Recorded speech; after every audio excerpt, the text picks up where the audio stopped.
Hello everyone, Jeff Holiday here, and I'm making this video right now and in a very simplified format because I want to use this as a jumping off point. I want to start getting this out there because I think it's really super important. Now there's a very complicated situation that I myself have to deal with. And it's something that I think a lot of people should deal with in general, but maybe not many people have the impetus to want to do it, and what that is maintaining integrity. You have to maintain the integrity of your own convictions. Now, this is going to seem a little complicated, but I'll try and give you the basic rundown as quickly as I can, and then we can get to the topic. I've made it public before, but I'll make it public again. I did vote for Donald Trump. I absolutely did. Now, did I help Donald Trump win the presidency? No. My state, Oregon, will always vote Democrat. The electors will always vote Democrat. They will never vote Republican. So my vote literally did not matter. But I did it for two reasons.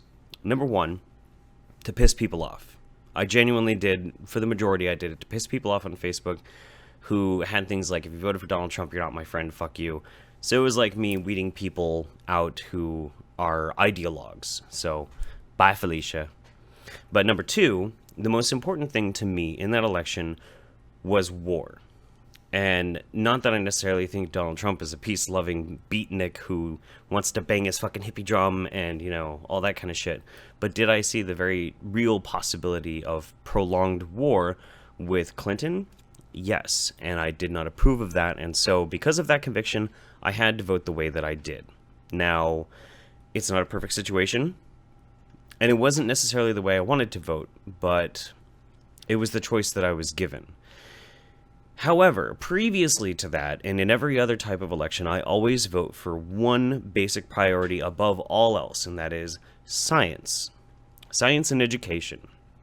Because I firmly do believe, with all of my heart of hearts, that the advancement of science, the advancement of education, is the best chance humanity has to achieve and to grow and to prosper.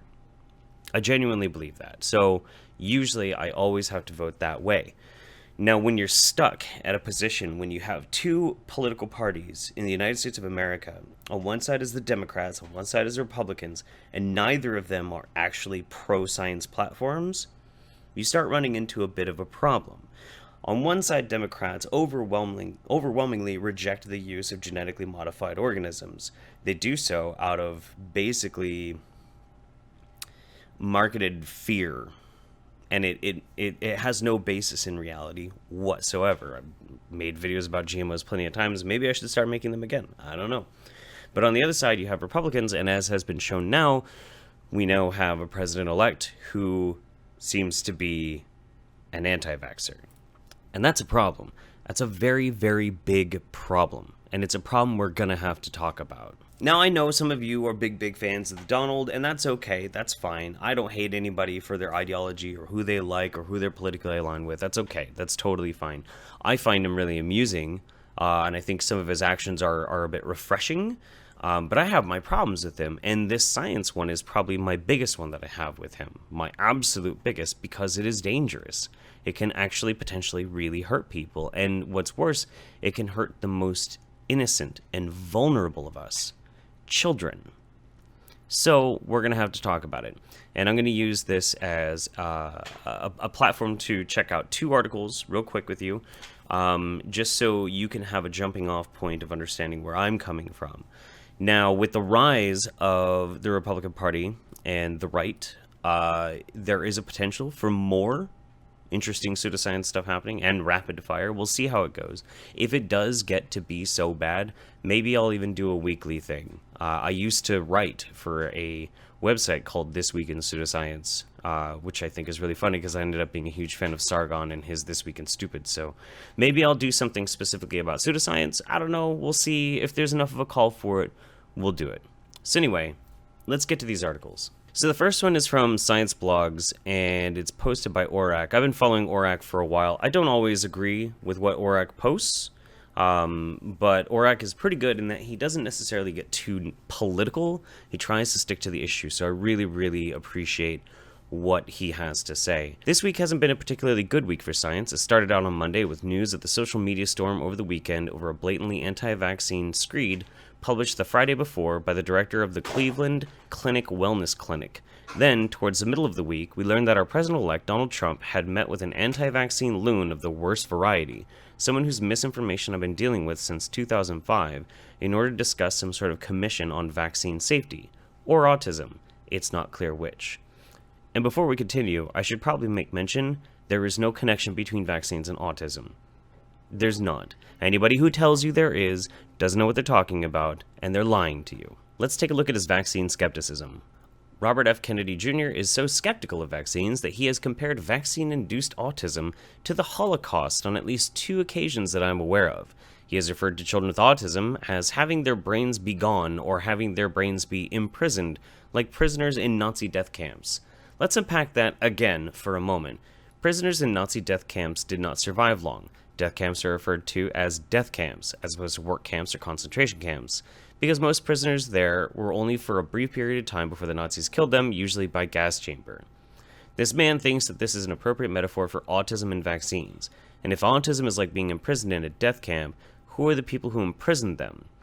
To Robert F. Kennedy Jr., it's pediatricians, Big Pharma, and the CDC. Alright, so I decided to go ahead and look up Robert F. Kennedy Jr. to see what kind of qualifications he has to be talking about vaccines. It says he's a graduate of Harvard University. He studied at the London School of Economics and received his law degree from the University of Virginia Law School, so he's a lawyer. Following graduation, he attended Pace University School of Law, more lawyer, where he was awarded a master's degree in environmental law, so he's an environmentalist lawyer. He is a licensed master falconer. Oh, I see. Maybe his, falconeering degree means he should be talking about biology and medical health? Maybe? Dude, I don't know. I can't... No. Look, the problem here is that this fucking guy, he has no business telling you or the president-elect whether or not vaccines are safe. He's not a fucking doctor. He's a lawyer. A fucking lawyer. The very idea that somebody who studies law is now suddenly an expert enough that he can understand the statistical problems with trying to even attach vaccines to autism, it doesn't make any goddamn sense. There is no empirical data for it. There's nothing to support it. And somehow we're supposed to trust a fucking lawyer? Do you even trust your own lawyer half the time? Who is supposed to be trusting lawyers? What the fuck? How does this make any goddamn sense? Anti-vaccine activist says Trump asked him to head commission on vaccine safety. After meeting with President-elect Donald Trump at Trump Tower Tuesday, Robert F. Kennedy Jr. told reporters that Trump had asked him to chair a commission on vaccine safety and scientific integrity, and that he has accepted. This dude is not a scientist. He's a lawyer. Both Trump and Kennedy have spread fringe theories linking vaccines to autism in children, an idea that medical experts overwhelmingly reject and have warned is endangering public health by discouraging parents from immunizing their kids. President-elect Trump has had some doubts about the current vaccine policies, and he has questions about it, Kennedy told the press. He says opinion doesn't matter, but the science does matter, and we ought to be reading the science, and we ought to be debating the science. Excuse me? Debating the science? You don't debate science. What the... Hang on. Put me on the big camera here. You don't debate science. That's not how it works. That doesn't make any goddamn sense. You don't debate science. Science is the matter of measuring and testing, formulating hypotheses, testing those hypotheses, and coming to conclusions. Now, if you think that there is something wrong with the conclusion, after you have done your experimentation, you don't debate it. You put it to the test. You form another hypothesis to try and put that conviction, that result, to task to see if there's something wrong with it. You don't debate science. What the shit? That is the stupidest concept in the world. You don't challenge science by saying, well, what if? You challenge science by running more experiments. That's... Dude, fuck you! Ah! A spokesman for Trump, Hope Hicks, told NBC News later that the president-elect was exploring the possibility of forming a committee on autism with Kennedy, but that no decisions have been made at this time. This is a few days ago compared to the one on Science Blogs. Kennedy drew fire last year for describing a holocaust of children allegedly hurt by immunization at a screening of a film on the topic, which was probably Vaxxed, which is a shit movie. I should actually do a whole series on Vaxxed, but I still have to finish my bot movie review. God, that thing is cancer. Trump tweeted several times in 2014 that the use of multiple vaccinations caused autism, claiming at one point the doctors lied. Doctors and researchers who specialize in infectious diseases expressed concern after Trump and other candidates promoted the theory in a Republican debate in September 2015. Just the other day, 2-year-old, just the other day, 2 years old, 2.5 years old, a beautiful child, went to have the vaccine and came back, and a week later got a tremendous fever, got very, very sick, now is autistic, Trump said at the time. And I remember him saying that, and I felt my soul being crushed. And I knew at that point, I was like, I cannot vote for this person. I cannot. Just for this one simple reason alone. I can't vote for him. He's an anti-vaxxer? Dude, fuck this guy. Fuck him. But then we ended up with the choices we had, and fuck. Shit. Marie McCormick, a Harvard professor of maternal and child health who chaired the Immunization Safety Commission, expressed concern that Trump and Kennedy might lend a presidential seal to misinformation. If the committee comes out saying there is an autism association, there will be people who avoid vaccines, McCormick told NBC News. There have been actual deaths attributed to lower immunization rates, which is absolutely true.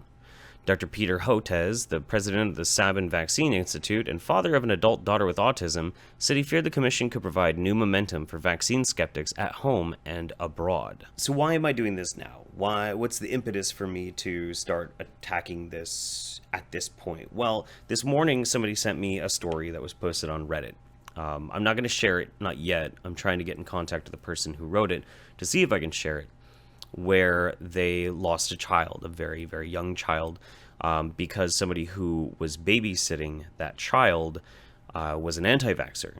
And their child, much older than the child they were taking care of, did get sick with measles.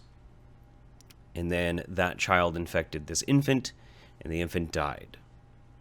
This is going to keep happening. As our immunization rates continue to drop, you can see a statistical change in the actual amount of infectious diseases that we can prevent that are starting to go up. And these are not people that can make the decision for themselves whether they're going to be vaccinated or not. They rely on the wisdom of their parents. And unfortunately, many parents are fucking stupid. Stupid. I'll reiterate again, there is no link between autism and vaccines. There's none.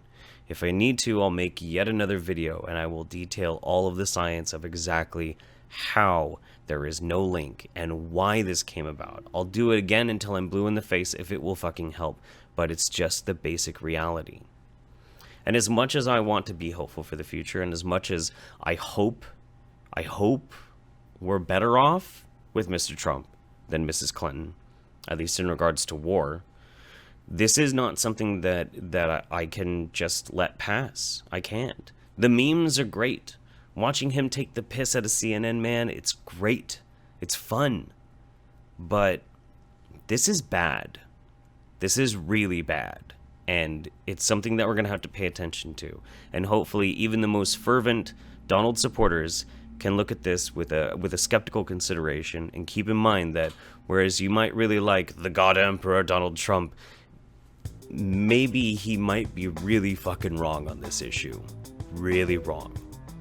Anyway, that's all I got for you today. Just a quick little thing.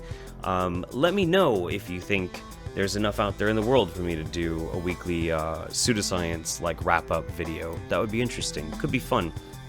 Yeah, I don't know. That's about all I got for you guys today. Have a great one. Bye.